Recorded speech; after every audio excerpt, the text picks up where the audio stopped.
নমস্কার গাইস, আবার আরেকটা ভিডিও নিয়ে চলে এলাম। এখানে লুসি এখানে খেলছে, তো ও এখন খুবই জোরদার খেলছে। তো আজ দেখে নেওয়া যাক যে ও কী খায়। তো আজ ওরা অ্যাকচুয়ালি বেসিক্যালি চিকেন খায়। তো দেখি অ্যাকচুয়ালি চিকেনটা কীভাবে রান্না করি।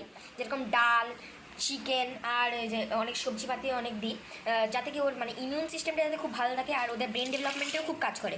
তো এটা হচ্ছে আমাদের রাইস কুকার। তো আমরা রাইস কুকারই ওদের জন্য কুক করি। এগুলোকে ফার্স্টে ভালো মতন বয়েল মানে স্টিমে আমরা কুক করি এগুলোকে, যাতে ভালো মতন যাতে এগুলো স্টিম হয়ে যায়। তো এখানে চলে গেলে হচ্ছে আমাদের তরকার ডাল, আর এটা হচ্ছে আমাদের ঝিঙে, এখানে দিলাম ঝিঙে। আর এটা হচ্ছে আমাদের কুমড়ো। কুমড়ো ওদের জন্য একটা ন্যাচারাল ডিওয়ার্মারের মতন কাজ করে। আর এটা হচ্ছে গাজর।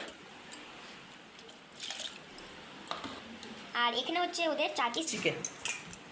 আর তাহলে এটা হচ্ছে পুরো ওদের একটা কমপ্লিটের মতন মানে অ্যাকচুয়ালি রান্নাটা হয়ে গেল। যেটা হচ্ছে ভাত, সেটা হচ্ছে আমাদের সাথেই দিই। আর এখানে পড়ে যাচ্ছে হচ্ছে একটু টার্মারিক। আর এগুলোকে আমরা এখন স্টিম করব কিছুক্ষণ ধরে, মানে ওই 25 to 30 মিনিটস ধরে আমরা এখন স্টিম করব। এখন লিও এখানে অপেক্ষা করছে যে ওদের কখন চিকেনটা হচ্ছে, আর এখানে লুসি অপেক্ষা করছে যে এখানে বসে রয়েছে, দুজনেই এখানে বসে রয়েছে।